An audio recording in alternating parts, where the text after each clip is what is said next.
Jemaat Gibeon, selamat datang di ibadah online Gibeon Church. Kami sangat bersuka cita pada hari ini kita bisa berjumpa kembali di ibadah online ini. Kami berdoa saudara semuanya dimanapun saudara berada saat ini, saudara tetap sehat dan mengalami damai di dalam Tuhan kita Yesus Kristus. Saya percaya iman kita akan dikuatkan saat kita mendengar berita tentang Injil Yesus Kristus. Dan akhirnya kami sampaikan selamat beribadah dan Tuhan Yesus memberkati kita semuanya.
Halo semua, selamat bergabung di ibadah online Gibeon Church. Saat ini saya mengajak kita sama-sama untuk datang menyembah Tuhan. Biar melalui pujian ini kita mau mengingat kembali akan kasih Tuhan yang begitu sempurna dan anugerahnya yang menopang kita.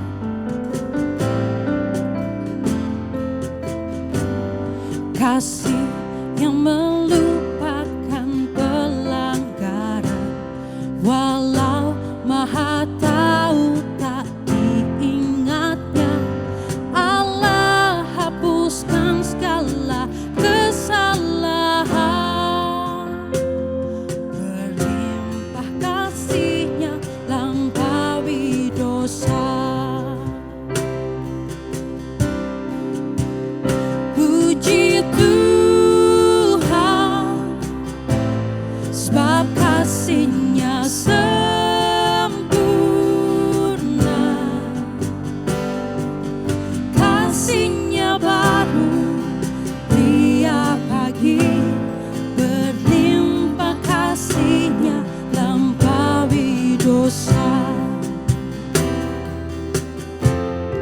kita adalah Allah yang sabar, Dia Allah yang setia. Thank you Lord. Allah sabar saat kita tersesat, lembut Sang Bapa panggil pulang kita, disambutnya yang lelah dan yang jahat, berlimpah kasih-Nya lampaui dosa. Puji Tuhan, sebab kasih-Nya sempurna,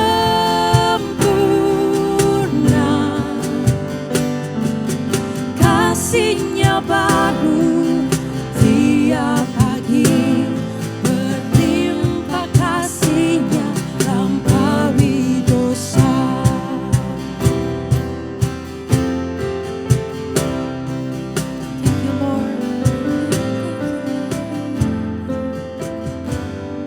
Allah curahkan kasih tanpa batas, kita ditebuskan oleh darah-Nya. Dulu berhutang, sekarang kita bebas, berlimpah kasih-Nya lampaui dosa. Mari puji Dia. Puji Tuhan, sebab kasih-Nya sempurna,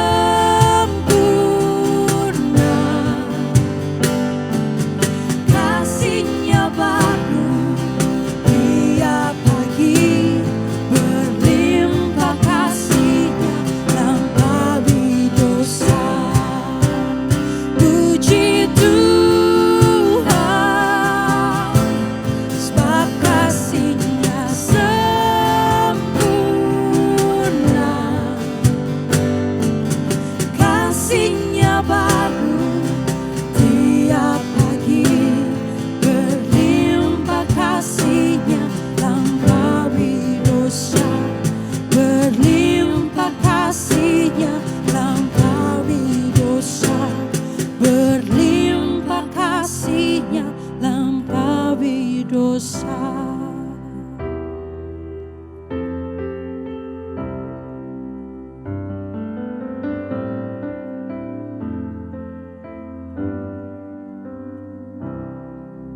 Salam Jemaat Gibeon, minggu ini adalah minggu yang ke-20 dari pembacaan Katekismus Reformasi.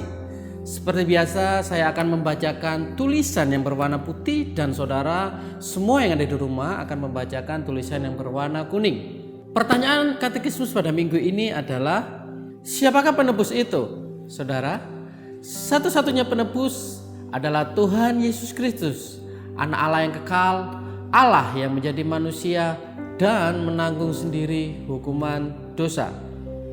Kita baca ayatnya, 1 Timotius pasal 2 ayat yang kelima. Allah itu Esa, dan Esa pula dia yang menjadi pengantara antara Allah dan manusia, yaitu manusia Kristus Yesus. Saudara, penebus dosa manusia adalah Yesus Kristus. Dia adalah anak Allah yang kekal yang menjadi manusia dan menjalani kehidupan yang nyata seperti kita. Yesus Kristus disebut penebus karena dia memperhitungkan lagi umatnya. Dia menetapkan kembali harga kita. Dia menetapkan kembali nilai dan keberhargaan kita. Dia menyerahkan nyawanya di kayu salib bagi semua orang yang percaya kepadanya. Dialah penebus kita. Dia menghargai kita meskipun kita sudah menyia-nyiakan hidup kita dengan tidak mentaati perintah Allah. Dia tetap mengasihi kita walaupun terkadang kita berbuat dosa. Tetapi dia tetap menyerahkan nyawanya sebagai ganti kita. Dia tetap menjalani kematian yang tidak seharusnya dia alami. Saudara, kalau kita baca di Perjanjian Lama, gambaran penebusan dalam Perjanjian Lama adalah tentang Allah yang menyelamatkan umatnya dari Mesir, melepaskan mereka dari belenggu perbudakan. Tetapi di Perjanjian Baru, Yesus menyelamatkan kita dari keadaan kita yang pada hakikatnya dibelenggu oleh dosa. Dan Allah karena kasihnya yang besar lalu mengutus anaknya yang menjalani kehidupan yang sempurna, mati di kayu salib dan kemudian bangkit dari antara orang mati supaya dapat membawa kita kembali kepadanya.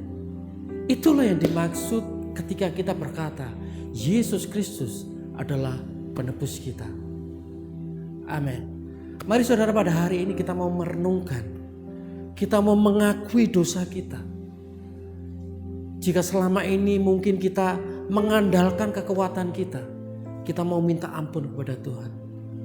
Mari saya beri waktu untuk kita semua merenungkan akan hal ini.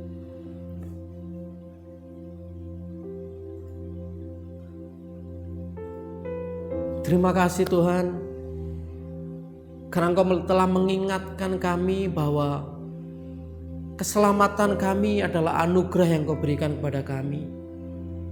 Dan pada hari ini kami minta ampun jika kami mengandalkan kekuatan kami untuk meraih keselamatan itu. Jika kami dengan bangganya, dengan perbuatan kami seolah-olah mendapatkan keselamatan itu Tuhan. Dan kami minta ampun pada hari ini. Kami sadar bahwa keselamatan kami hanya daripada-Mu. Engkaulah penebus kami satu-satunya, Engkaulah juru selamat kami satu-satunya. Dan kami bersyukur atas anugerah itu yang Kau berikan kepada kami. Terima kasih Bapa. Di dalam nama Bapa, Putra dan Roh Kudus, di dalam nama Tuhan Yesus juru selamat kami satu-satunya, kami berdoa dan bersyukur. Haleluya. Amin. Kami mengucap syukur untuk kasih-Mu Tuhan, untuk karya penebusan-Mu yang menyelamatkan kami, kasih-Mu yang nyata dan tak pernah gagal, yang membuat kami bergantung penuh kepada Engkau Tuhan. Terima kasih Yesus. Kasih-Mu, karya-Mu nyata dalamku. Kau pegang hidupku dalam tangan-Mu. Darah-Mu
percaya ku aman dalam-Mu.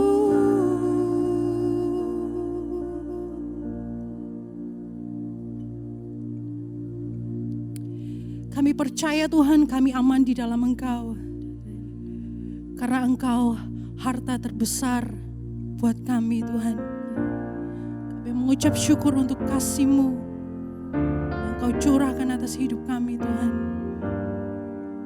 Thank you Lord.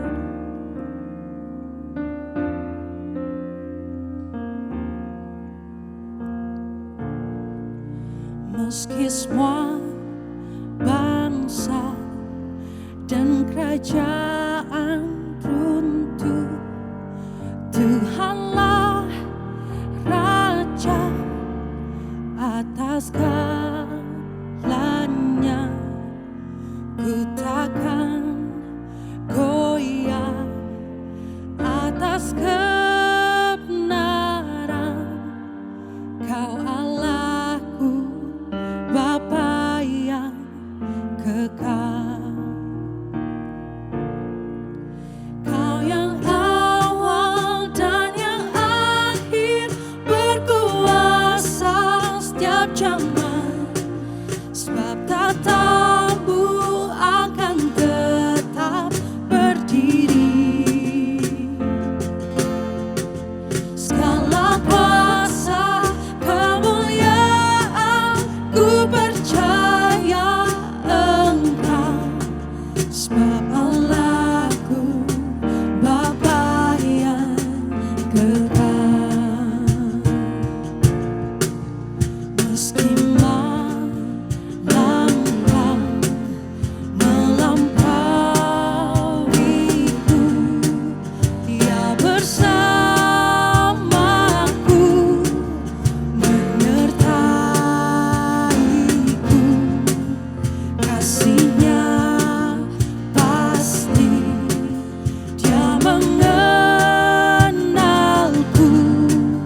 Kau Allahku, Bapa yang kekal. Kau yang awal dan yang akhir, berkuasa setiap zaman. Sebab tatamu akan tetap berdiri. Segala kuasa kemuliaan ku percaya Engkau.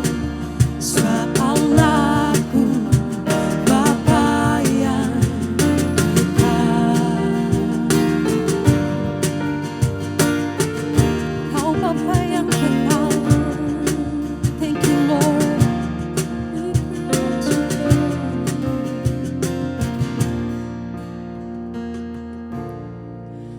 Meski ku tak tahu kan hari esok, ku kan menanti Sang Juru Selamat. Suatu hari kelak ku bersama Dia. Kau Allahku, Bapa yang kekal. Mari puji Dia, angkat suaramu. Kau yang awal dan yang akhir, berkuasa setiap zaman. Sebab tatamu akan tetap berdiri.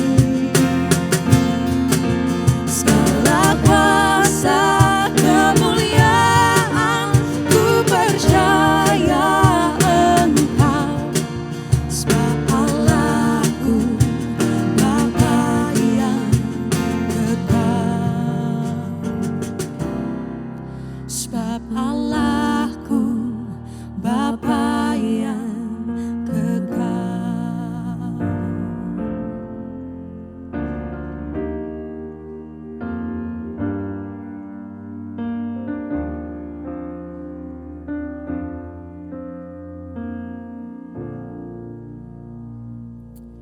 Yes, benar Tuhan.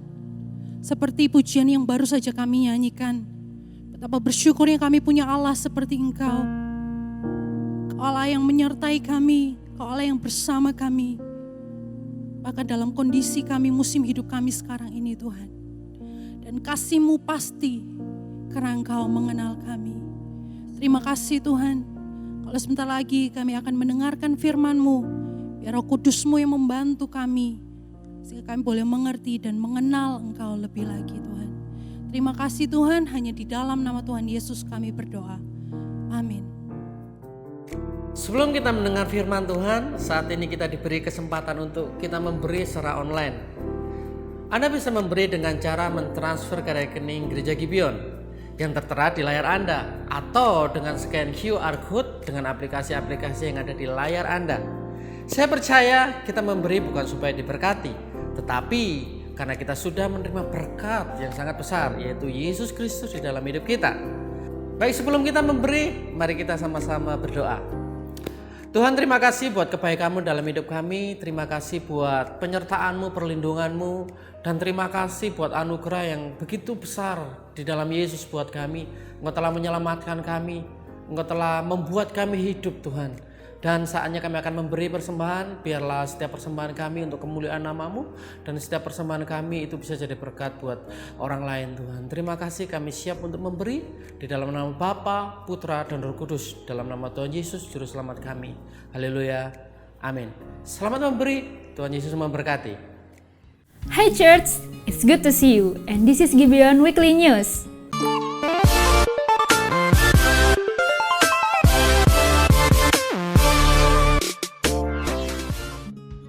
Bergabunglah dalam Zoom After Service Hangout untuk kita bisa saling menyapa dan juga berinteraksi secara online layaknya sebuah virtual lobby untuk para jemaat, leaders, dan khususnya bagi Anda yang baru pertama kali bergabung dalam ibadah online Gibeon Church. Zoom After Service Hangout akan diadakan setelah ibadah pukul 8, 10.30 dan juga 16.30. Minggu lalu sudah sangat seru sekali, jadi pastikan Anda tidak melewatkannya hari ini. Gunakan aplikasi Zoom dengan meeting ID yang tersedia di bawah ini. Pengumuman ini ditujukan bagi Anda yang sedang membutuhkan dukungan doa. Kami memfasilitasi Anda dengan prayer call di mana tim pendoa akan menghubungi Anda setiap akhir ibadah minggu, berdasarkan kapasitas tim pendoa yang ada di Gibeon Church. Kirimkan permohonan doa Anda melalui WhatsApp dengan nomor berikut ini. Dengan memberikan keterangan nama, nomor telepon yang tersambung dengan WhatsApp, dan juga permohonan doa Anda. Jangan khawatir apabila Anda belum dihubungi oleh tim pendoa, karena kami akan menampung semua prayer request Anda dan tim pendoa pasti akan mendoakan Anda. Pastikan Anda sudah mendownload aplikasi Gibeon App di gadget Anda. Dengan Gibeon App, Anda jadi lebih tahu tentang Gibeon Church, mendapatkan informasi terupdate, mendapatkan notifikasi renungan harian setiap hari, dan lebih mudah mengakses dan mendengarkan khotbah berseri yang mungkin Anda lewatkan. Gibeon App dapat di-download di Google Play Store ataupun App Store, dan aplikasi ini free. Terima kasih atas donasi yang merupakan bentuk kepedulian Anda terhadap wabah COVID-19 ini. Kami ingin melaporkan bahwa total dana yang terkumpul sejauh ini sebesar 197 juta rupiah. Seluruh donasi yang terkumpul sudah kami salurkan kepada Grammy Tangga Bencana, Yayasan Indonesia Sejahtera Barokah, dan Peduli Medis Indonesia dengan rincian sebagai berikut. Karena masa pandemi ini belum berakhir dan para tenaga medis masih terus berjuang, kami pun masih membuka kesempatan untuk Anda bisa berdonasi. Donasi dapat dilakukan melalui transfer bank dengan rekening di bawah ini atau scan QR code di samping. Tambahkan 123 di nominal paling akhir. Minggu depan akan dilanjutkan kembali sermon series Following Jesus di minggu yang terakhir, yaitu minggu keempat. Setiap hari Minggu pukul 8, 10.30 dan juga 16.30. Tayang di YouTube Gibeon Church, IG Live Gibeon Church, dan akan ditayangkan di live channel yang dapat diakses melalui MNC Vision, MNC Play, dan aplikasi Vision Plus setiap hari Minggu pukul 7 malam. This is Gibeon Weekly News. Happy Sunday and enjoy the sermon. Welcome to Gibeon Church, saudara semua yang baru pertama kali join dengan kita. Ini adalah ibadah online live streaming. Saya percaya saudara semua di tengah-tengah PSBB ini, saya berdoa supaya saudara tetap sabar, jaga kesehatan, dan di tengah-tengah ini semua saudara tetap memandang Yesus yang merupakan sumber pengharapan dan sumber kehidupan kita semua. Bagi saudara yang pertama kali join us, kita mempunyai hashtag bukan tempat untuk orang sempurna. Artinya apa? Kita semua tidak sempurna, tetapi puji Tuhan kita mempunyai Tuhan yang sempurna, yang berinisiatif, yang menyelamatkan saudara dan saya dengan kasih karunia-Nya. Dan kita semua yang diselamatkan tidak ditinggalkan dalam ketidaksempurnaan kita, tetapi yang sempurna itu tinggal di dalam kita dan menyempurnakan terus oleh kasih karunia Tuhan dan kuasa Injilnya. Nah, hari ini kita ada di dalam khotbah berseri yang berjudul Following Jesus. Nah, Following Jesus ini adalah minggu yang ketiga dari khotbah berseri kita. Dan selama beberapa minggu kita berbicara mengenai kalibrasi hati. Bagaimana hati kita perlu dikalibrasi. Kenapa kok hati kita perlu dikalibrasi? Karena apa yang kita percayai akan menentukan bagaimana kita berperilaku dan berkeputusan. What you believe will determine how you behave and how you decide in your life. Itulah sebabnya kalibrasi itu sangat penting di dalam kehidupan kita. Nah, minggu pertama kita berbicara mengenai penyangkalan diri. Bagaimana pikiran dunia dan cara-cara dan pola-pola dunia yang sangat self-centered. Itu sangat berbeda dengan apa yang Kristus sampaikan. Itulah sebabnya hati kita perlu dikalibrasi. Dan minggu lalu kita berbicara tentang perkataan keras Yesus. Karena Yesus berbicara tentang hal-hal yang keras. Dan akhirnya waktu itu disampaikan, murid-murid Kristus banyak yang mengundurkan diri. Dan minggu lalu kita melihat bagaimana setelah Yesus memberikan makan 5.000 orang laki-laki, yang merupakan 20.000 atau 25.000 orang wanita dan anak-anak, termasuk wanita dan anak-anak. Begitu banyak orang mengikuti Yesus. Dan why they follow Jesus? Pertanyaan yang sama dilontarkan kepada kita semua. Why do you follow Jesus? Is it because of the crowd? Karena banyak orang? Is it because you're following miracles? Ataukah saudara cari mujizat, terobosan, jawaban doa, kesembuhan ilahi? Atau saudara mungkin cari berkat jasmani? Dan tiga hal ini seringkali menjadi motivasi-motivasi yang salah pada waktu kita mengikuti Kristus. Tetapi puji Tuhan, Kristus memberikan kalibrasi hati. Dia berbicara mengenai hal-hal yang tidak disangka-sangka. Dan kita melihat kalau saudara belum menyimak khotbah-khotbah ini, saudara bisa simak dan download our app, Gibeon app di Google Play Store atau di iTunes App Store. Atau mungkin saudara juga bisa ke YouTube channel kami di Gibeon Church Surabaya atau di Spotify kami, Gibeon Church Surabaya. Tapi minggu lalu kita belajar bahwa Kristus bukan hanya guru. Dia bukan hanya contoh atau teladan. Dia bukan hanya pemberi berkat, mujizat atau petunjuk kehidupan. Tetapi Kristuslah sang kehidupan. Kristuslah berkat terbesar kita. Kristuslah mujizat terbesar kita. Nah, hari ini sama seperti 2 minggu sebelumnya, kita akan berdoa supaya hati kita dikalibrasi. Supaya hati kita diselaraskan dengan kehendak Tuhan. Nah, hari ini saya akan berbicara mengenai rahasia menjadi besar, the upside down kingdom. Nah, kalau saudara perhatikan dunia akhir-akhir ini, bukan hanya akhir-akhir ini, tetapi secara general, dunia ini sangat obses. Who is the greatest? Coba bayangkan saudara kalau perhatikan, majalah Forbes magazine setiap tahun pasti akan mengeluarkan list, daftar, the richest people in the world. Apakah itu Jeff Bezos? Ataukah itu Bill Gates, sekarang ada Jack Ma, Mark Zuckerberg, atau Warren Buffett. Semua orang berlomba-lomba untuk menjadi yang the greatest in their life. Dan seringkali tidak kita sadari hal-hal ini merasuki kita. Orang-orang yang sudah percaya di dalam Kristus. Kalau kita perhatikan semua culture kita berbicara, how can you be the greatest? Di dalam sports tuh. Kalau saudara lihat, who is the GOAT? G-O-A-T. Itu singkatan dari the greatest of all time. Antara 3 orang ini ya. Almarhum Kobe Bryant atau Michael Jordan atau LeBron James.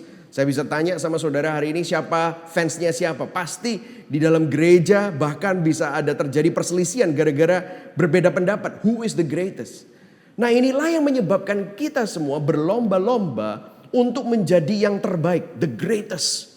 Kita berusaha untuk naik ke dalam ladder, jenjang manajemen, jenjang prestasi untuk menjadi yang terbaik di dalam bidangnya. Kalau saudara seorang artis, saudara berusaha menjadi artis yang terhebat. Kalau seorang businessman, saudara berusaha menjadi businessman yang terbaik. Kalau saudara seorang olahragawan, saudara menjadi orang yang kalau bisa memecahkan rekor dunia. Everyone wants to be the greatest.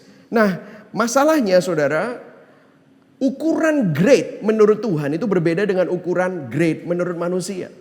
And it's true.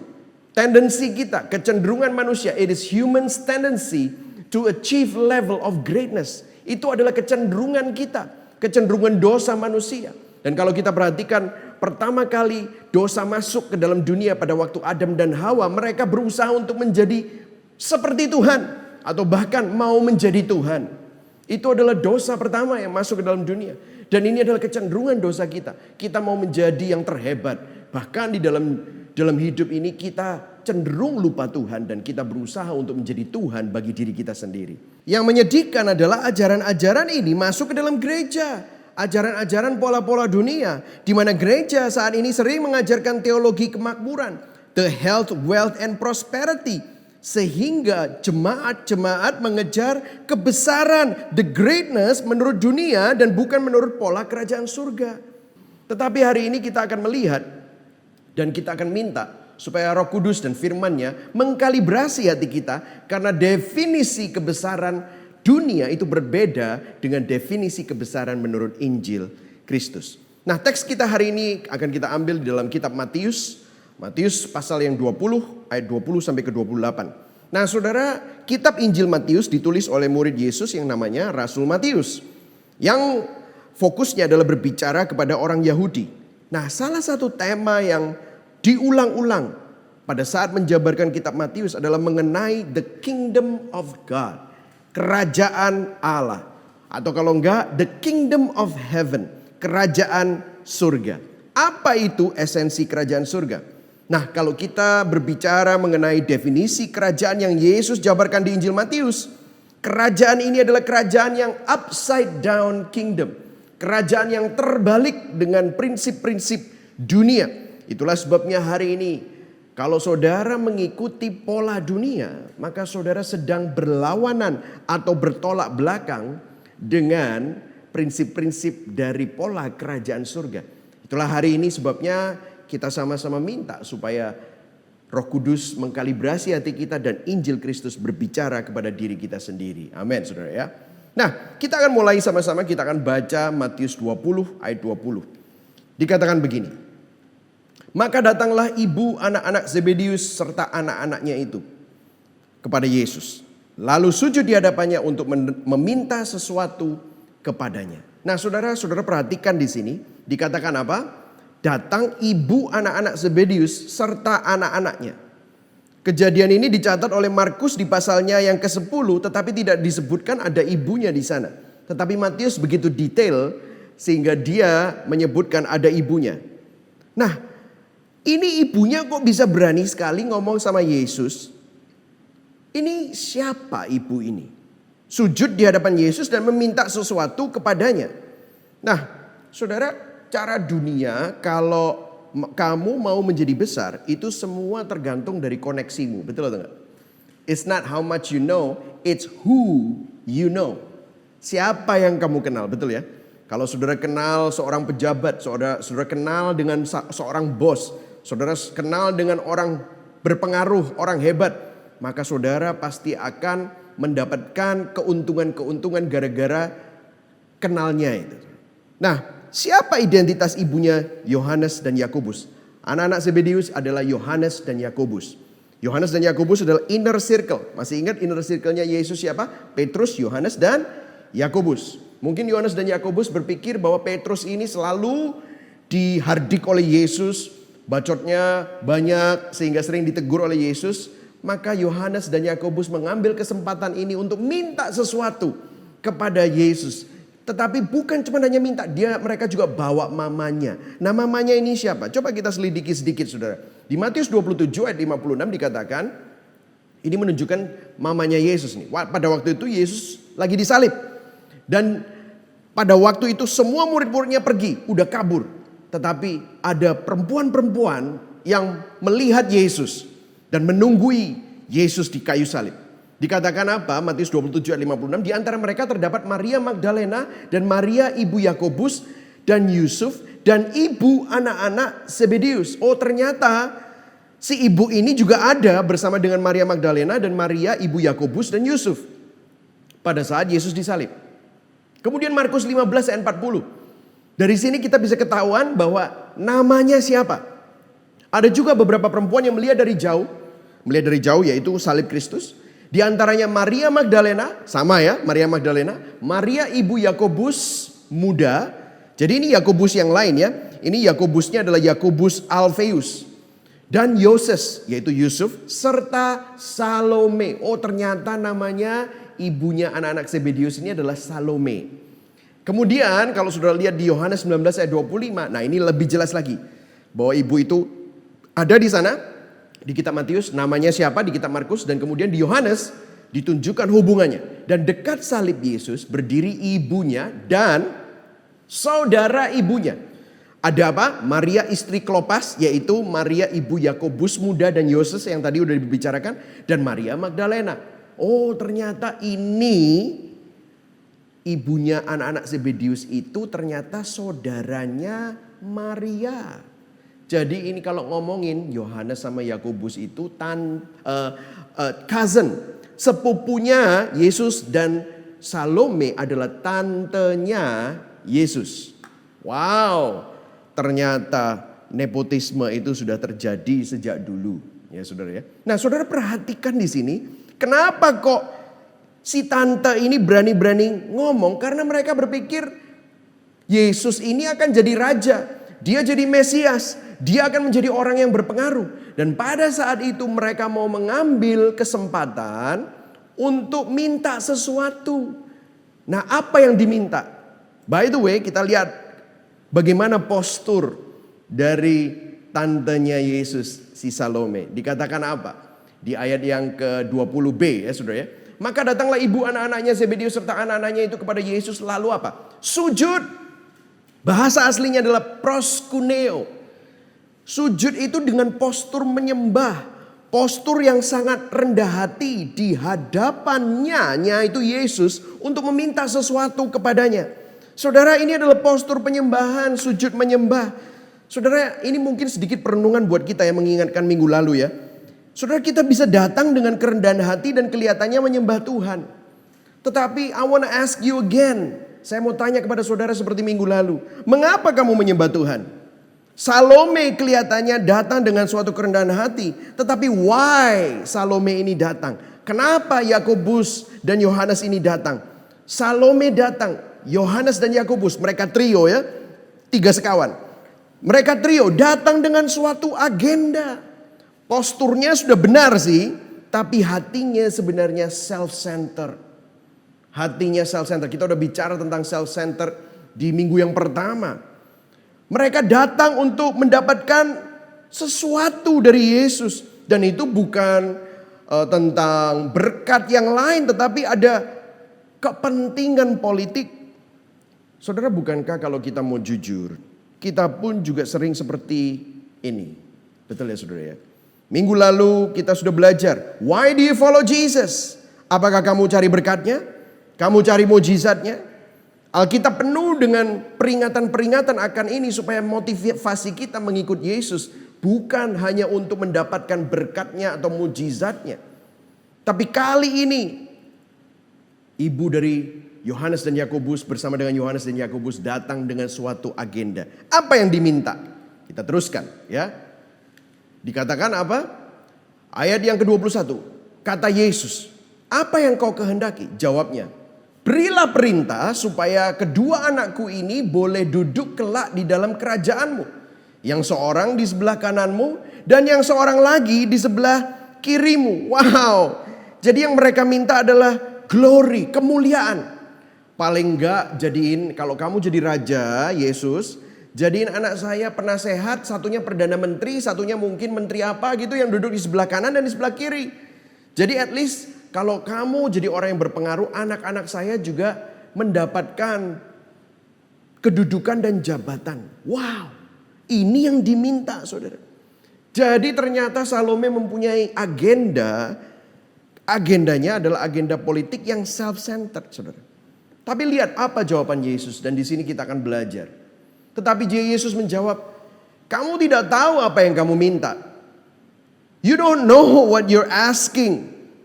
Stop dulu ya sampai di situ ya. Saudara, berapa banyak dari kita bersyukur kalau kita melihat ke belakang, ada banyak doa kita kepada Tuhan, itu nggak dijawab dan dikabulkan Tuhan. Betul ya?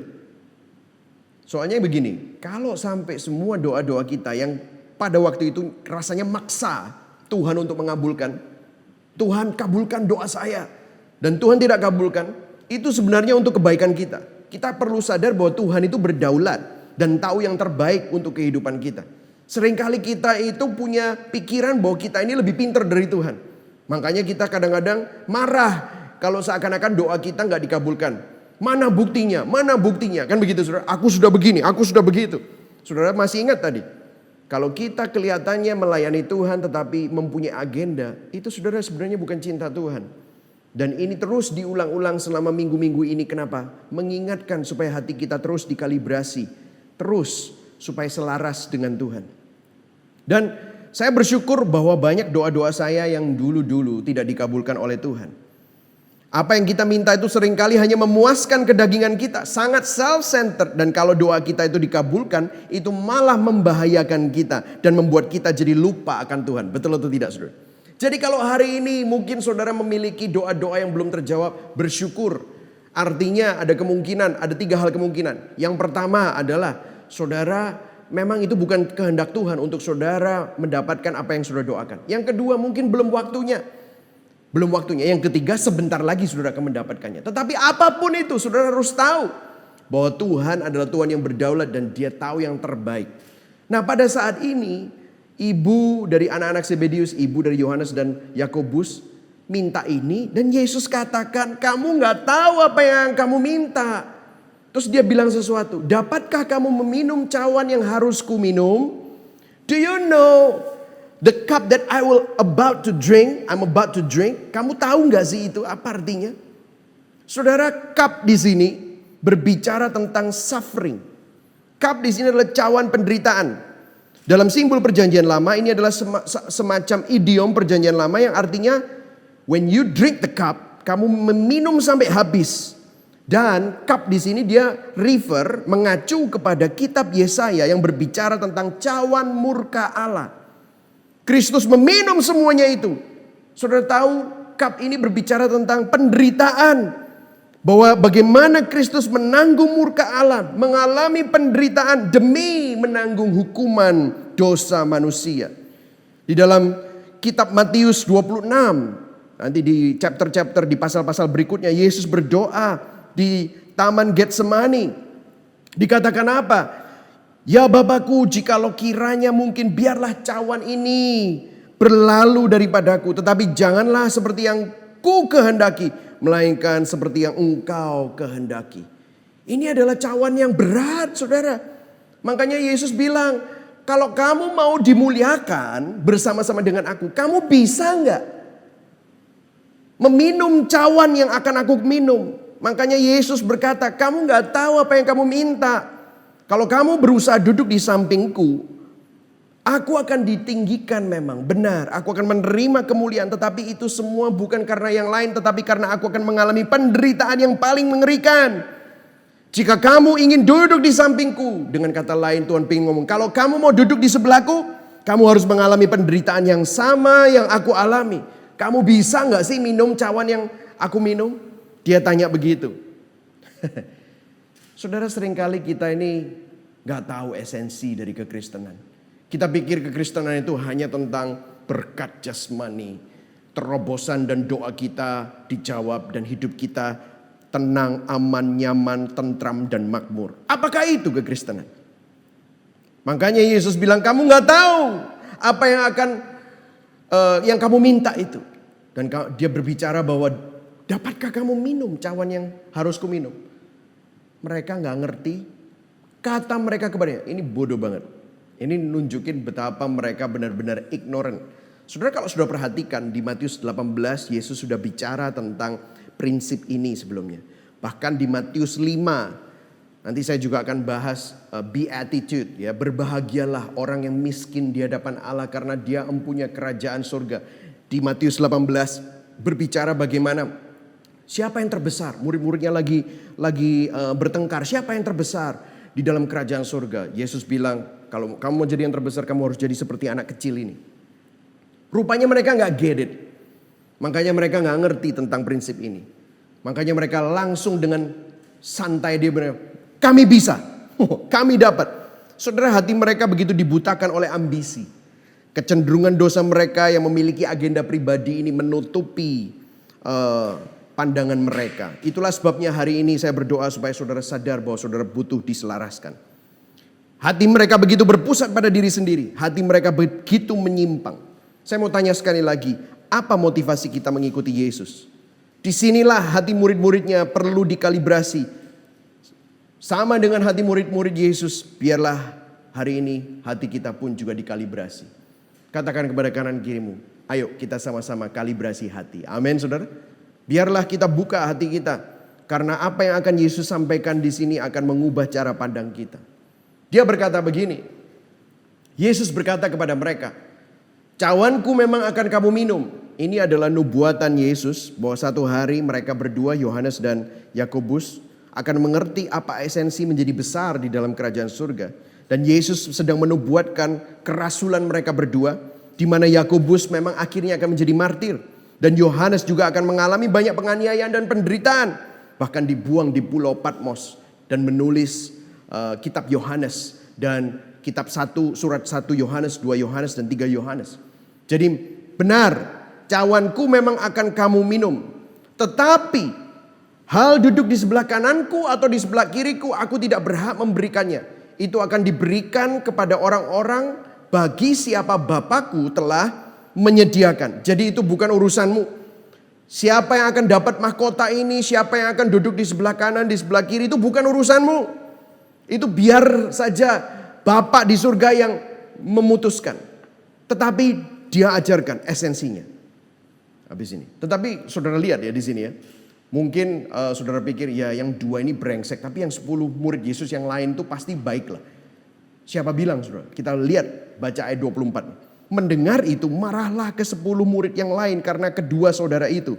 Saudara, ke 10 murid yang lain itu bukan marah karena mereka setuju dengan Yesus. Bukan saudara. Di sini mau disampaikan bahwa mereka marah karena apa? Keduluan. Jadi ditikung. Kayaknya mereka udah antri. Saudara kayak saudara udah antri. Terus antrian saudara dipotong sama orang. Pernah gak saudara kayak gitu? Wah, saya benar-benar kadang-kadang kalau udah sampai kayak gitu saya lupa kalau ada Kristus di dalam hati saya. Tiba-tiba saya pengen ngamuk gitu saudara ya. Atau kalau enggak di dalam hati saya bisa mengumpat gitu ya. Macam-macam umpatan-umpatan Surabaya atau umpatan-umpatan Inggris gitu ya saudara ya. Tetapi ke-10 murid itu marah bukan karena merasa bahwa kedua temannya mereka ini, yaitu teman rasulnya mereka, murid-muridnya mereka itu, murid-murid Kristus itu disrespect Jesus. No, bukan itu. Tetapi mereka marah karena keduluan. Mestinya gue juga minta. Kalau mereka duduk sebelah kanan, sebelah kiri, gue di mana? Di bawah, di belakang, atau di dapur. Enak aja. Mereka langsung seperti itu, saudara ya. Jadi mereka itu sebenarnya juga nggak ngerti, saudara. Nah, disinilah saudara kalibrasinya. Di sini saudara perlu perhatikan. Oke? Ayat 25 dikatakan. Tetapi Yesus memanggil mereka semua. Lalu berkata, kamu tahu bahwa pemerintah-pemerintah bangsa-bangsa memerintah rakyatnya dengan tangan besi. Dan pembesar-pembesar menjalankan kuasanya dengan keras atas mereka. Yesus mulai membahas bagaimana pola dunia. Pola dunia itu pemerintah-pemerintah kalau dia menjadi besar, dia memerintah dengan tangan besi. Dan kalau dia mau mengeksekusikan kuasanya, mereka mengeksekusikan kuasanya dengan keras, top down. Atau kalau enggak, mereka menjadi besar dengan sikut-sikutan. Saudara, di sini saudara bisa lihat bahwa pola dunia itu seperti ini. Pola dunia kebalikan. Kalau saudara lihat piramid, yang di bawah itu yang paling rendah, paling banyak. Dan semua orang berusaha untuk naik ke atas. Mereka berlomba-lomba untuk menjadi yang terhebat, terkaya, terganteng, tercantik, terkenal. Ya kan? Semuanya yang the most, the greatest of all time. GOAT. Inilah pola dunia. Nah, di Lukas 6 ada waktu Yesus menjelaskan tentang berbahagialah, perkataan berbahagialah. Di akhir semuanya itu dia sempat berbicara di Lukas 6 ayat 24. Dia ingin mengkonfirmasi, saudara tahu apa yang dunia cari itu semua fana. Dan itu semua akhirnya akan menuju kepada kebinasaan. Dan Yesus sempat berbicara tentang hal itu di awal-awal pelayanannya. Tapi murid-muridnya seakan-akan lupa. Saya akan bacakan kepada saudara Lukas 6 ayat 24. Yang saudara juga bisa temukan di Matius 5, saudara ya. Di Matius 5 itu mirip sekali. Tapi di Lukas 6 ini dengan begitu jelas ditunjukkan. Tetapi celakalah kamu, hai kamu yang kaya. Bukankah itu yang dicari oleh orang saat ini? Karena dalam kekayaanmu kamu telah memperoleh penghiburanmu. If you're rich right now, kalau saudara kaya sekarang dan kamu bergantung oleh kekayaanmu, maka penghiburanmu ya cuman itu. Nah, kaya di sini berbicara tentang apa? Ini adalah kekayaan dan kemiskinan sebenarnya berbicara tentang kekuasaan, power, kekuasaan. Kemudian ayat 25 kita bicara sama-sama. Celakalah kamu. Jadi yang pertama celaka, yang kedua juga apa? Celakalah kamu yang sekarang ini kenyang. Wow, all of you that feel comfortable. Kenyang ini bicara tentang apa? Kenyamanan secara materi. Restoran enak, rumah yang enak, pakaian yang mewah, semua secara materi, the comfort of this world. Kalau kamu kenyang, kamu comfortable, kamu nyaman dan kamu berbangga atas itu dan kamu terus berusaha untuk menaruh kepercayaanmu di situ, kamu akan lapar. Celakalah kamu. Dikatakan apa? Selanjutnya ada ketiga, yang sekarang ini tertawa karena kamu akan berduka cita dan menangis. Saudara, tertawa di sini berbicara tentang kata-kata, bukan kata-kata bahagia, tertawa karena bahagia, tetapi kata-kata aslinya adalah kata-kata negatif. Para ahli dalam bahasa Yunani memberitahu bahwa kata ini berdasarkan yang artinya gloating. Gloating tahu, ngejek. Gitu loh saudara. Kalau ngelihat orang yang tiba-tiba melakukan sesuatu yang goblok, kita semua ketawain, wah goblok banget. Nah exactly, ini kayak gitu saudara. Gloating, mentertawakan kompetisi yang kalah di dalam sebuah pertandingan atau mentertawakan lawan kita karena lawan kita sedang mengalami kekalahan. Ketika kamu menang pemilihan, kamu menang, musuhmu kalah, tertawa di sini. Ini bukan berbicara tentang kesenangan biasa atau kebahagiaan secara umum, tetapi berbicara mereka tertawa karena mereka mengendalikan keadaan. Ini berbicara tentang apa? Kontrol.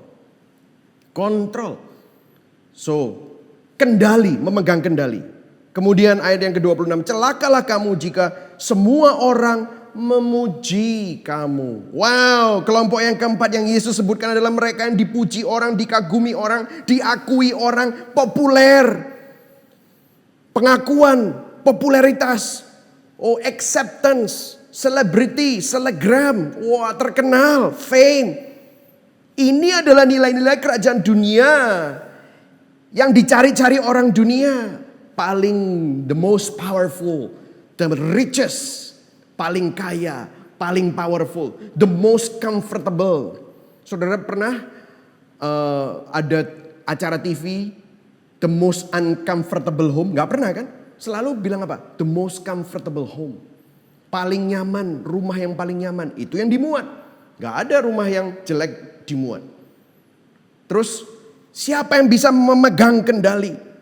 Orang yang most control in the world. Dan orang yang mencari penerimaan. Saudara, kalau kita melihat pola dunia, fokusnya fana. Dan kalau saudara lihat tadi dijabarkan dengan jelas. Ini adalah 4 berhala yang sering sekali membelenggu umat manusia. Berhala-berhala apa? Berhala power, kekuasaan. Berhala comfort, kenyamanan. Berhala kontrol, memegang kendali. Berhala acceptance, penerimaan. Kita rela untuk melakukan segala-galanya supaya diterima. Ini yang Yesus bilang. Dunia ini kayak gini guys. Tapi lihat. You wanna know pola kerajaan surga bagaimana? Let me tell you. Ayat ke-26 dikatakan. Tidaklah demikian di antara kamu. Barang siapa ingin menjadi besar di antara kamu, hendaklah ia menjadi pelayanmu. Bahasa aslinya adalah diakonos. Diakonos itu artinya pelayan. Diakonos itu adalah akar kata dari diaken, melayani.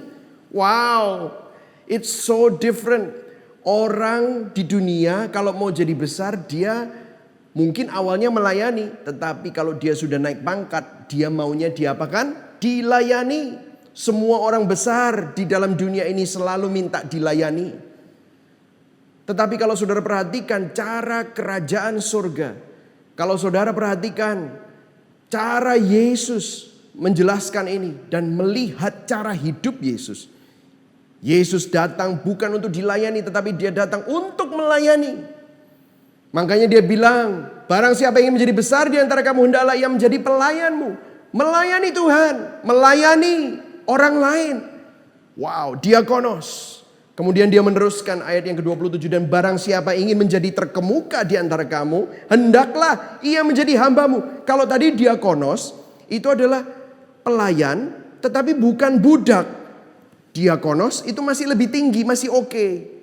Meskipun itu juga rendah, tidak dipandang, tetapi dikatakan hendaklah ia menjadi hambamu, doulos. Doulos di sini berbicara tentang hamba yang merupakan budak, slave. Nah, di zaman itu begitu Yesus ngomong doulos, everybody knows what it means. Semuanya tahu apa artinya itu. Yesus bilang kalau kamu mau menjadi yang terkemuka, kamu harus menjadi seperti budak. What? Apa maksudnya?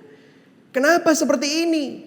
Yesus ingin berbicara kepada murid-muridnya bahwa cara kerajaan surga itu terbalik. Kalau saudara perhatikan tadi piramidnya, lancipnya ke atas. Tetapi kalau saudara perhatikan pola kerajaan surga itu terbalik. Justru yang terbesar itu ada di bawah.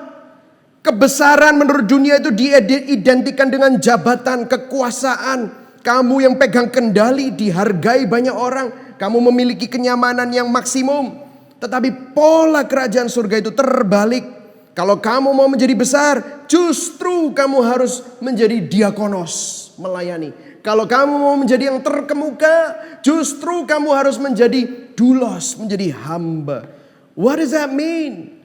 Saudara, inilah pola kerajaan surga. Kerajaan surga itu kerajaan yang terbalik. Kerajaan surga itu terbalik dengan cara-cara dunia. Kalau saudara perhatikan apa yang bijaksana menurut dunia itu merupakan kebodohan menurut surga.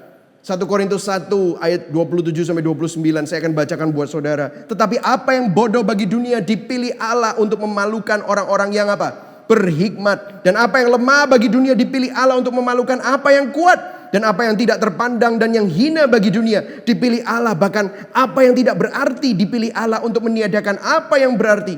Supaya apa? Kita baca sama-sama. 1, 2, 3. Supaya jangan ada seorang manusia pun yang memegahkan diri di hadapan Allah.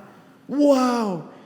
Saudara lihat bahwa Tuhan itu berdaulat di atas segala-galanya. Makanya dikatakan di firman Tuhan, Allah menentang orang yang congkak tetapi memberi kasih karunia. God resist the proud, menentang orang sombong, but give grace to the humble. Memberikan kasih karunia kepada orang-orang yang rendah hati. Yang bodoh menurut dunia itu justru yang bijaksana. Itulah sebabnya salib merupakan kebodohan. Makanya orang bilang, Tuhan kok mati? Tapi justru melalui kematiannya lah dia menang atas maut. Justru melalui apa yang dilakukan oleh Kristus, kita semua yang berdosa diselamatkan.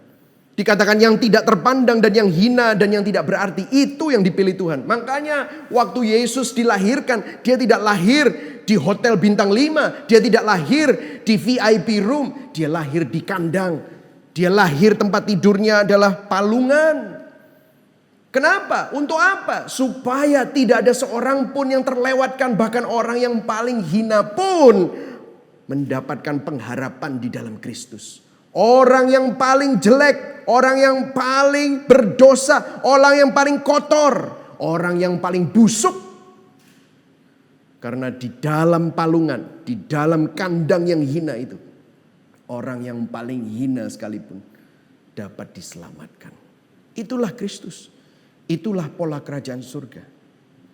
Yohanes 13 ayat 3-5 dikatakan, Waktu Yesus tahu bahwa Bapanya telah menyerahkan segala sesuatu kepadanya dan bahwa ia datang dari Allah dan kembali kepada Allah. Dia tidak memerintah dengan paksa, dia tidak suruh-suruh orang untuk melakukan sesuatu. Ayat 4-nya lalu apa? Kita baca sama-sama. Lalu bangunlah Yesus, dia menanggalkan jubahnya, ia mengambil sehelai kain lenan dan mengikatkan pada pinggangnya. Kemudian apa? Ia menuangkan air ke dalam sebuah basi dan mulai membasuh kaki murid-muridnya, lalu menyekanya dengan kain yang terikat pada pinggangnya itu. Saudara lihat di sini bahwa Yesus mempraktekkannya.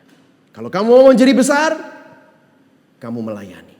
Kamu mau menjadi yang terkemuka, kamu menjadi hamba. Bahkan dia guru, dia yang paling suci, dia yang paling berharga, justru mau melayani. Inilah pola kerajaan surga. Kalau kamu mau menjadi besar, kamu melayani. Kamu mau menjadi yang terkemuka, menjadi hamba. Bodoh menurut dunia, itu justru bijaksana bagi Tuhan. Kebalikan dari yang lemah dan yang kuat. Coba bayangkan. Saudara, kekristenan di sepanjang sejarah bukan identik dengan sesuatu yang kuat. Justru kekristenan itu sering mengalami penganiayaan. Benar, memang kita pernah mengalami yang namanya the Dark Ages, di mana kekristenan itu ada perang salib dan yang lain-lain. Tetapi selain itu, bagaimana kekristenan itu identik dengan kasih? Kekristenan itu identik dengan amal, dengan menolong orang, dengan mengampuni. Bahkan Yesus berkata, ampuni orang yang menyakiti engkau. Kalau ada orang yang minta jubahmu, kasih bajumu, kasih juga jubahmu. Kalau ada orang yang mau minta kamu berjalan 1 mil, berjalanlah dengan dia 2 mil. Itulah kekristenan. Pola kerajaan surga sangat berbeda dengan pola dunia. Dan kemudian ayat yang ke-28 dikatakan apa? Sama seperti anak manusia, datang bukan untuk dilayani, melainkan untuk apa? Melayani dan untuk memberikan nyawanya. Saudara, inilah esensi kekristenan. Kalau saudara perhatikan, ini gak masuk akal, saudara. Kenapa kok gak masuk akal? Karena kalau kita bicara tentang orang yang paling layak untuk dilayani, kalau kita bicara tentang orang yang semestinya kita sembah, dialah Kristus, karena dia adalah pribadi kedua dari Allah Tritunggal. Yesus bicara bahwa dia ada pada penciptaan. Pada mulanya adalah firman, firman itu adalah Allah, firman itu bersama dengan Allah. Dia ada di dalam penciptaan. Dialah Allah. Tetapi dia datang bukan untuk dilayani, tetapi dia datang untuk melayani. Dialah sang raja. Tetapi kalau sudah perhatikan, Yesus sang raja, yang mulia jadi hina, yang suci jadi dosa, yang benar jadi salah, untuk menggantikan kita, saudara. Ini merupakan sesuatu yang tidak masuk akal. Ini yang tidak bisa masuk akal. Itulah sebabnya setiap kali kita melihat salib Kristus, kita hancur. Bagaimanakah mungkin Tuhan, rajaku mau rela mati bagi aku? Itulah kekristenan, saudara. Di Filipi 2 dikatakan apa? Dia yang tidak menganggap kesetaranya dengan Allah sebagai milik yang harus dipertahankan, tetapi dia mengosongkan dirinya, mengambil rupa sebagai manusia, mengambil rupa bukan hanya sebagai manusia, mengosongkan diri, mengambil rupa sebagai manusia, mengambil rupa menjadi seorang hamba, taat sampai mati. Mati di atas kayu salib. Bukan hanya mati tetapi menderita di atas kayu salib. Kematian yang paling mengerikan. Untuk apa? Untuk menggantikan saudara dan saya. Semestinya saudara dan saya yang mati, tetapi Kristus yang mati untuk kita. Saya mau kembali ke Lukas 6. Makanya Yesus bilang begini. Dia katakan apa di Lukas 6 tadi? Yang celaka. Sebelumnya di ayat 20-23 dia bicara tentang prinsip kerajaan surga. Dia bilang begini. Berbahagialah. Lalu Yesus memandang murid-muridnya dan berkata, berbahagialah hai kamu yang miskin, karena kamulah yang mempunyai kerajaan Allah. Wow, Hei kamu, kalau kamu punya aku, maksudnya apa? Kalau kamu miskin, kamu tetap bisa berbahagia. Karena apa? Kamu punya aku. Kristus bilang, kalau kamu punya aku, kamu punya kerajaan Allah.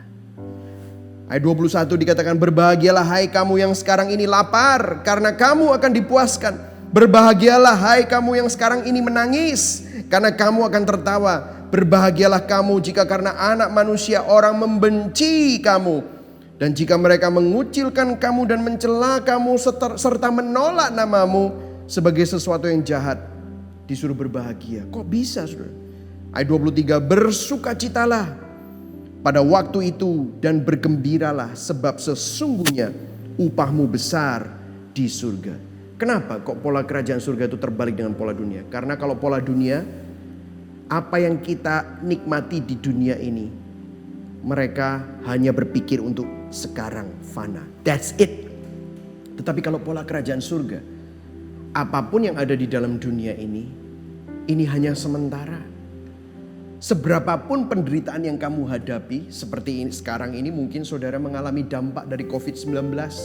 Saudara mengalami dampak dari pandemi ini. Mungkin ada yang sakit dari keluarga saudara, atau mungkin saudara sendiri sakit, atau mungkin saudara sendiri mengalami masalah-masalah ekonomi karena dampak pandemik ini. Mungkin keluargamu sedang berantakan, mungkin hidupmu sedang berantakan. Tetapi percayalah, ini semua sementara. Karena tidak sebanding dengan kemuliaan yang sedang menanti kita. Seperti kata Rasul Paulus di 1 Korintus, bahwa kemuliaan yang sedang menanti kita itu tidak sebanding dengan penderitaan yang kita alami di dalam dunia ini. Matt Chandler berbicara tentang suatu quote yang sangat luar biasa. Dikatakan bahwa if I get Christ and lose everything else, I have everything. If I get everything and don't have Christ, I've lost everything. Kalau saya memiliki Kristus dan kehilangan segala sesuatu, saya memiliki segala-galanya. Tapi kalau saya memiliki segala-galanya dan tidak memiliki Kristus, sebenarnya saya sudah kehilangan segala-galanya. Saudara, waktu saudara sadar bahwa saudara memiliki Kristus, saudara tidak perlu lagi mengikuti pola dunia. Saudara tidak perlu lagi membuktikan diri supaya saudara dihargai orang. Saudara tidak perlu lagi takut untuk kehilangan kendali, karena saudara tahu bahwa Tuhan yang memiliki kendali. Saudara tidak perlu takut untuk tidak nyaman, karena kenyamanan saudara, keamanan saudara di dalam Yesus. Jesus is your comfort. Saudara tidak lagi takut untuk tidak diterima orang, karena Yesus yang paling berharga sudah menerima engkau yang tidak berharga.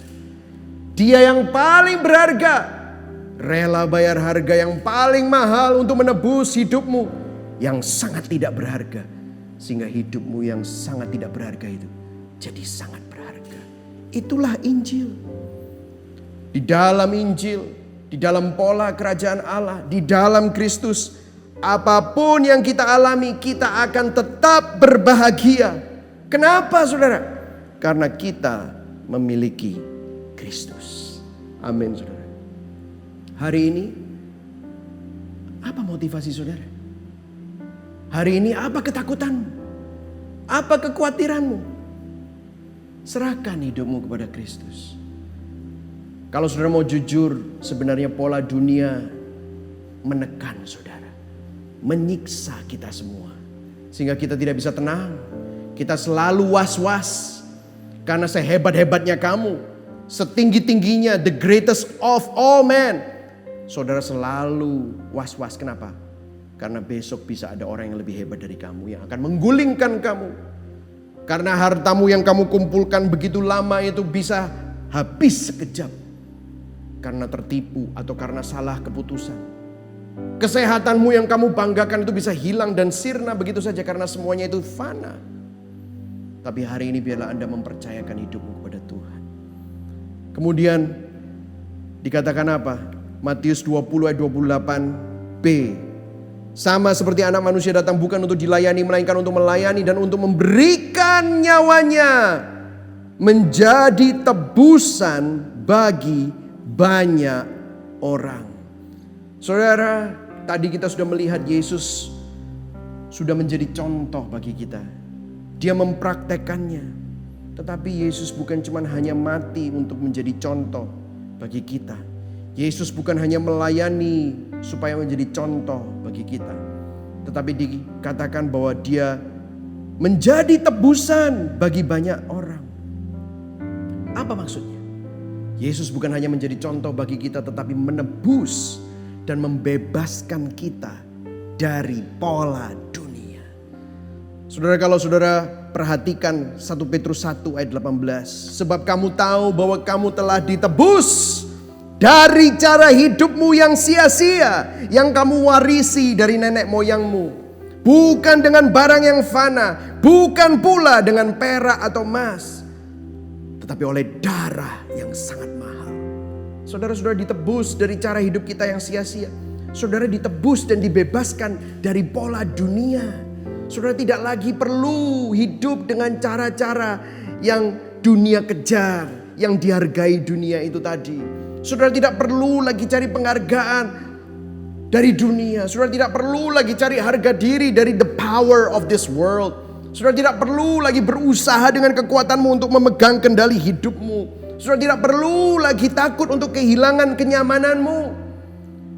Karena Tuhan ingin menebus hidupmu yang penuh dengan dosa, sehingga saudara mempunyai kelahiran yang baru. Barang siapa yang ada di dalam Kristus, dia adalah ciptaan yang baru. Yang lama sudah berlalu, yang baru sudah datang. Ada natur yang baru. Tuhan ingin memberikan engkau desire yang baru, sehingga saudara tidak lagi hidup dengan pola-pola dunia.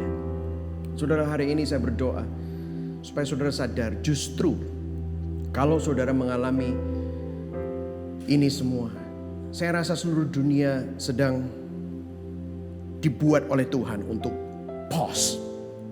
Seperti kayak di stop button. Kita semua harus stop. Selama ini kita begitu sibuk. Selama ini kita tidak pernah merenungkan apa yang penting.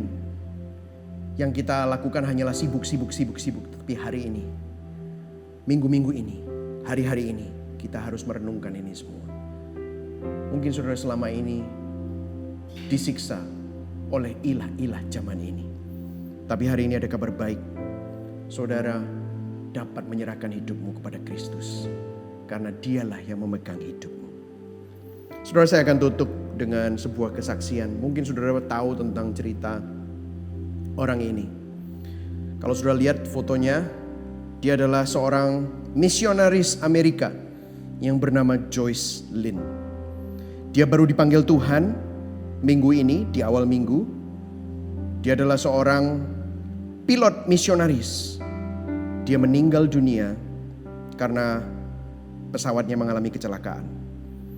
Hari Selasa, Joyce Lin, seorang pilot dari Mission Aviation Fellowship (MAF), mengangkut peralatan rapid test untuk COVID-19 dan juga perlengkapan sekolah ke sebuah desa di Papua, provinsi paling timur, di kepulauan yang paling jauh.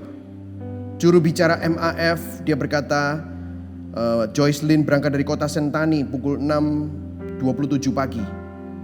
Dan ada panggilan darurat 2 menit kemudian menurut polisi setempat pesawatnya jatuh dan tim SAR menemukan pesawat Joyce Lin dan tubuhnya ditemukan, jenazahnya ditemukan di dalam kedalaman 13 meter di Danau Sentani. Percaya atau tidak, Joyce Lin adalah lulusan dari MIT, Massachusetts Institute of Technology. Itu adalah sekolah nomor 1 di Amerika dengan gelar sarjana computer science.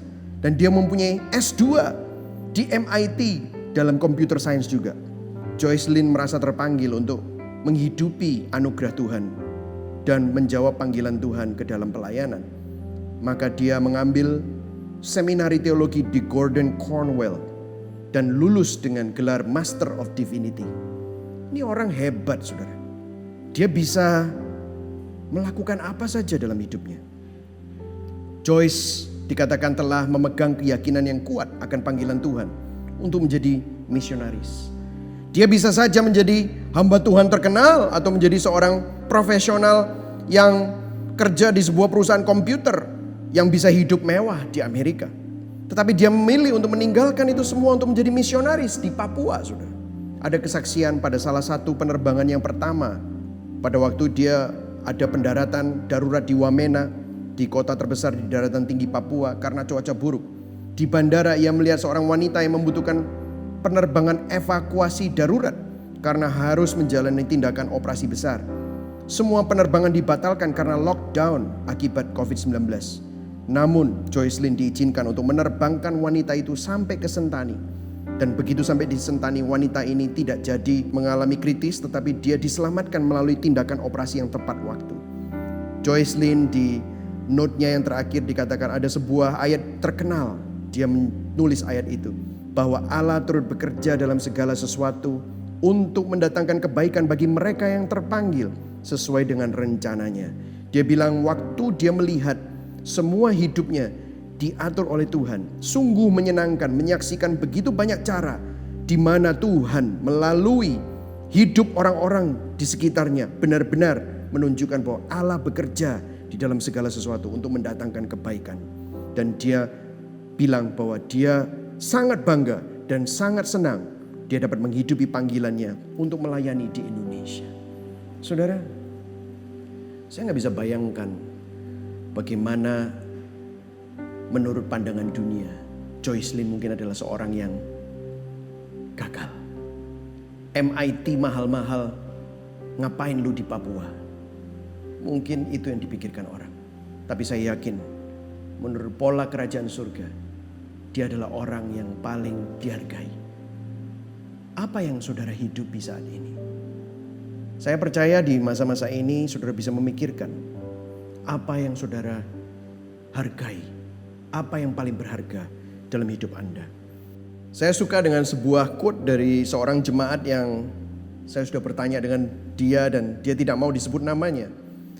Dia menulis di Instagram akunnya sebagai perenungan Injil minggu lalu mengenai Westminster Catechism yang bertanya, what is the chief end of man? Apakah tujuan hidup manusia yang terakhir, tertinggi? The chief end of man is to glorify God and to enjoy Him forever. Tujuan akhir hidup manusia adalah untuk memuliakan Tuhan dan untuk menikmati Dia selama-lamanya. Dia menulis begini di Instagramnya, I am not created for the world or for my own glory, but for God's glory.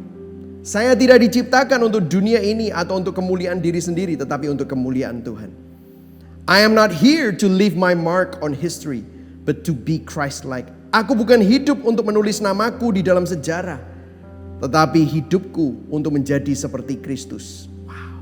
At the end of the day, my joy, acceptance, satisfaction, and pride is only in Christ and Christ alone. Nothing and no one else. Akhirnya sukacitaku, penerimaanku, kepuasanku, kebanggaanku hanya di dalam Kristus dan hanya Kristus saja dan bukan pada yang lain. Biarlah quote ini kita jadikan doa bahwa hidup kita bukan untuk dunia ini. Kita sudah ditebus dari cara hidup kita yang sia-sia.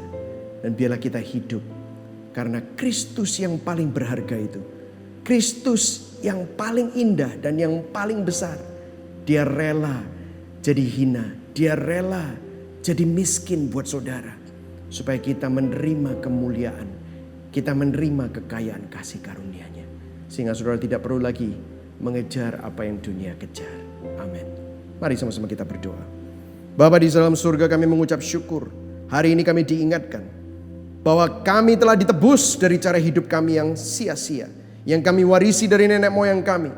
Bukan dengan barang yang fana. Bukan dengan emas dan perak. Tetapi oleh darah yang sangat mahal.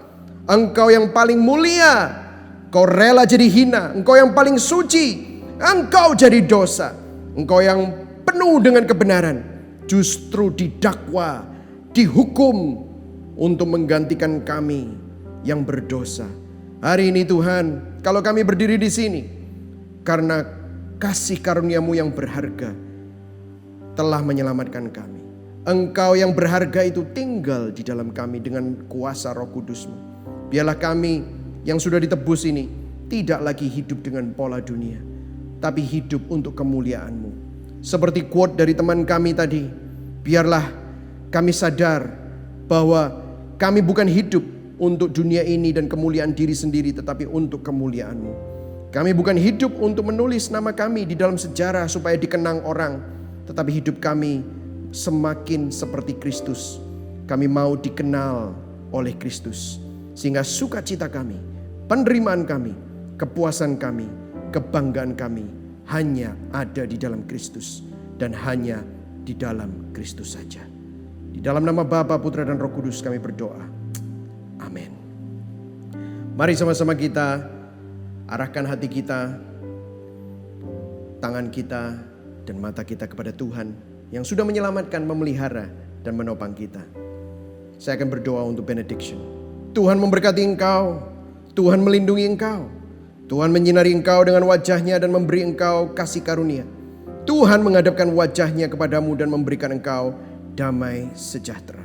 Kiranya Allah Bapa, Allah Anak di dalam nama Tuhan Yesus Kristus, dan Allah Roh Kudus yang menuntun engkau, menghibur dan melingkupi engkau, menguatkan engkau dan mendewasakan engkau dan memberkati engkau dan menyertai engkau dari sekarang sampai selama-lamanya. Yang percaya dan menerima sama-sama katakan amin.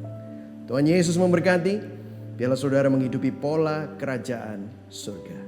I will see you soon. Kami mengucapkan terima kasih kepada saudara semua yang telah mengikuti ibadah online pada hari ini. Kami berdoa Anda semua diberkati dan dikuatkan iman Anda. Dan kami mengingatkan kembali bahwa setelah ibadah ini akan ada Zoom after service hangout untuk kita saling menyapa dan saling berinteraksi secara online. Layaknya sebuah virtual lobby untuk jemaat, untuk para leader, dan khususnya untuk Anda yang pertama kali bergabung di dalam ibadah ini. Dan mungkin Anda ingin mengetahui lebih jauh tentang gereja ini. Dan jangan lupa minggu depan kita akan tetap melakukan ibadah secara online. Biarlah damai sejahtera dan sukacita Tuhan kita Yesus Kristus menjadi kekuatan dan penghiburan untuk kita semua. Sampai jumpa minggu depan. Tuhan Yesus memberkati kita semuanya.